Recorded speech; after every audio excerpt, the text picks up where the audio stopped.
Dear ladies and gentlemen, our Tel Aviv 100 conference is a very local one by its definition, but it's my great honor and pleasure to have here with us one of the most global, truly global CEOs in Israel, Mr. Stefan Börs.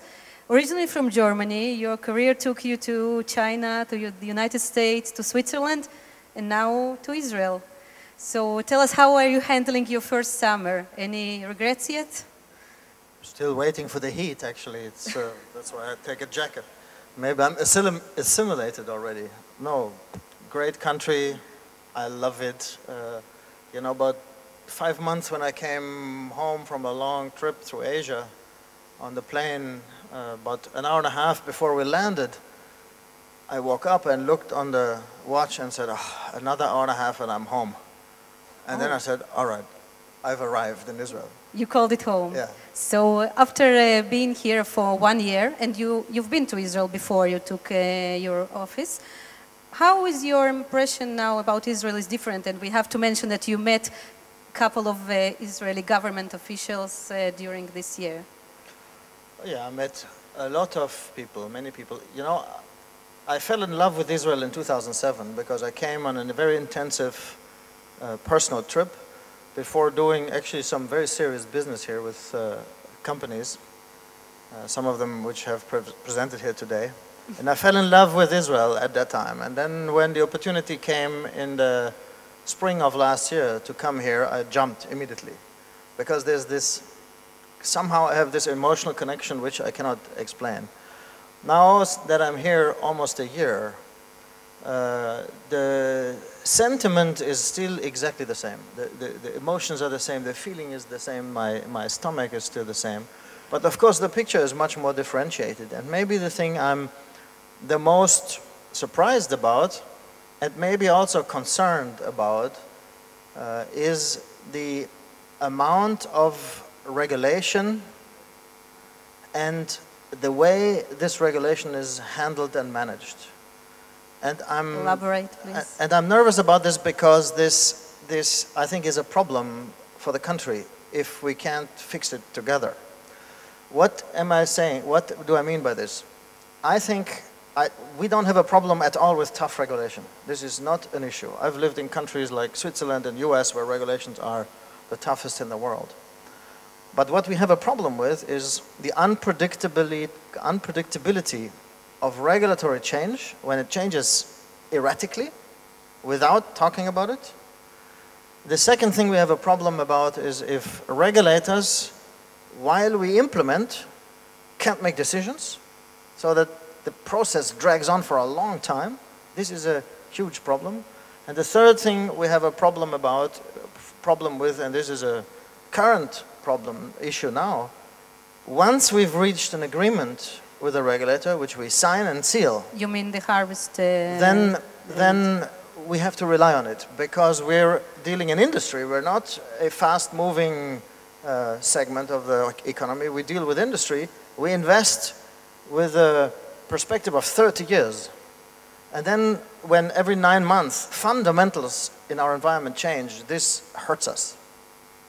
So when you signed, before you came, the harvest agreement was signed and you thought that you will have some quiet period for certain years, and now it's open again. It's an open issue again. Well, it wasn't the harvest agreement. It was an entire package of government take out of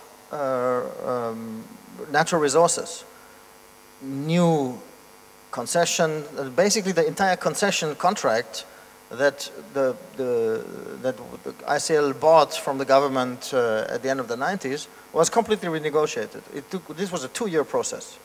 You can debate whether this is too long or not, but it was a 2-year negotiation process with huge amounts of data delivered. We signed this in June 2012, and not 9 months later, this is completely reopened again. So and this is a disaster. So your calculations were based on government take of how much? Of about 41% currently of profits, going up to over 50% as per the agreement, and one other significant legal change last year also. So this brings us actually to the inevitable topic, which I think is of interest for all the people here inside, and it's your stock. It's one of the favorites for Israeli investors as well as for foreign ones, and we saw it crashing almost 20% since the beginning of the year. Who is to blame? Is it the regulation, the uncertainty, or maybe the markets did want the potash merger and it's to blame? You know, it's very dangerous for a CEO to make specific comments about movements of the stock. So I'll say a few words anyway. This is Israel, you cannot say nothing. But let me do one thing. Our head of investor relations, who is a really passionate Israeli lady with quite a global view on the economy. She's in London since 2 days. And she wrote me this email this morning, actually. She says, Stefan, I'm meeting investors in London and Switzerland for the first time after the formation of the Sheshinsky Committee 2. The mood is the worst that I have seen in the past year. All the investors are very disappointed from the Israeli regulatory environment. They thought that after the salt harvest and royalty agreement that was signed a year ago, the government officially announced that for the time being the royalty issue is finished. We are now compared to third world countries who made changes to royalty structures and nationalization/socialist type governments. One shareholder asked me if the risk of nationalization and how active is the socialist discussion in Israel. This is live from, this morning from the investors in London who look at us. And that's the problem with our stock. The company's performance is good. We have a stronger first quarter than last year. We're going to have a pretty good year this year, on or slightly below last year's levels. So there's absolutely no reason why our stock should have gone down 25% when the whole sector went down maybe 4 or 5% because of specific things. So how do you intend to address these issues? It's complicated issues, unexpected ones.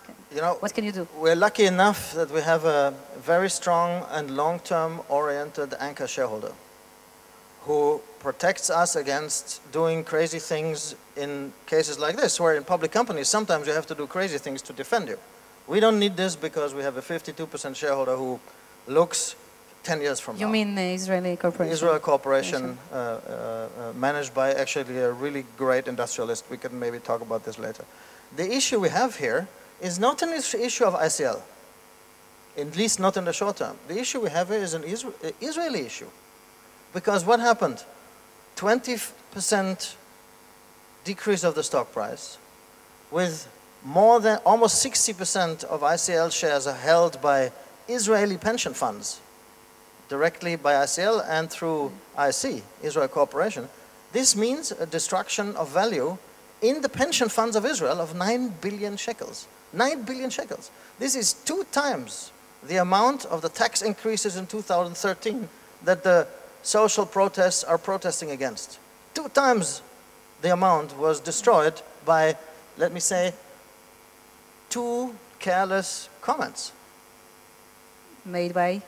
Made by different people, talking about takeover defense, talking about government take, not paying enough.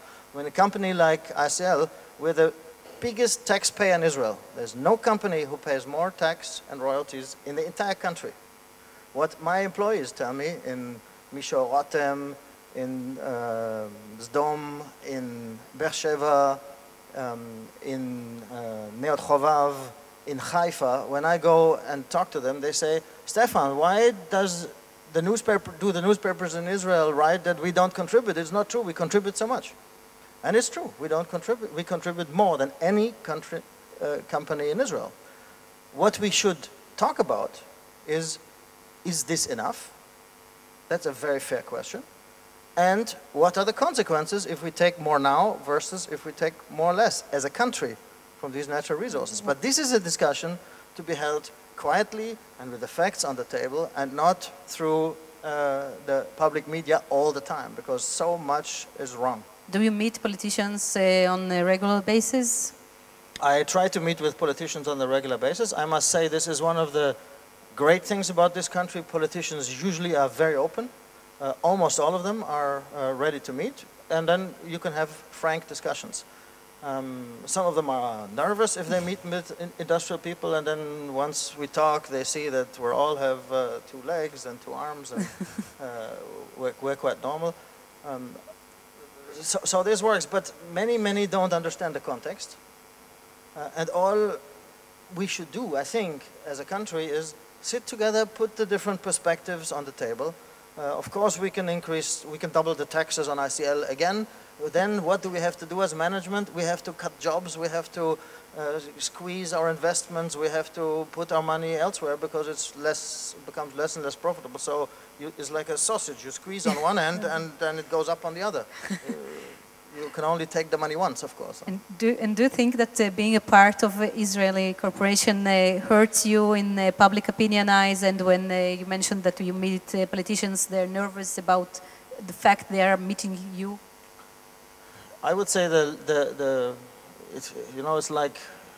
it's like with kids, with teenagers. I have a few teenagers at home.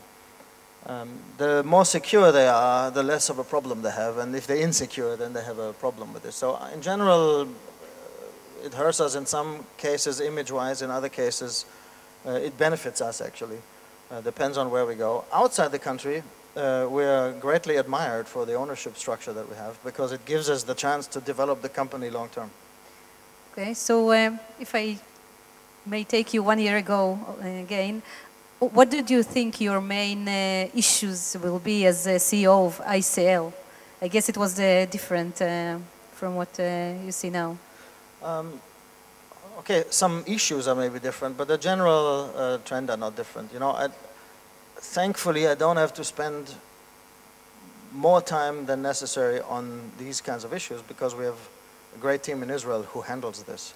So I can spend my time on making the company international. We have a lot of opportunities around the world to grow. We're very quietly and in a focused way preparing this. We will announce our strategy in August, a little bit more in detail. There's great energy now in the company that with a lot of people drive into the future. So this was what I expected, and this is what actually I'm spending most of my time on. The second thing is globalize the company, connect all the pieces together more than they are. Even inside Israel, we're not connected enough. Do you think it's essential for ICL's management to stay in Israel, or it can be run from China or the US or anywhere? You know, the company will survive even if the management is not here. But it would be hurting us in the midterm because our DNA, the DNA of this company has been created here and is greatly influenced from here. You know, this DNA, this Israeli DNA, which is a combination out of friendliness, warmth, directness, and improvisation talent and determination. These 4 pieces. If I go on our site in the United States, people they have something from that. They have this. You can smell it there. They are more direct and to the point than Americans usually are. And I think it would be a real big shame to lose this, and that's why headquarters should stay here. And just to wrap it up, and on the same note, where do you see yourself in 5, say 7 years from now? Paying off my mortgage from my apartment in Tel Aviv. Condolences, my condolences for a mortgage. Thank you very much, Stefan. I would like to wish you good luck and success. And I think that following Shishinsky too, your success will be our success as Israeli citizen. It's our pension plans, yeah. Thank you very much. Thank you so much.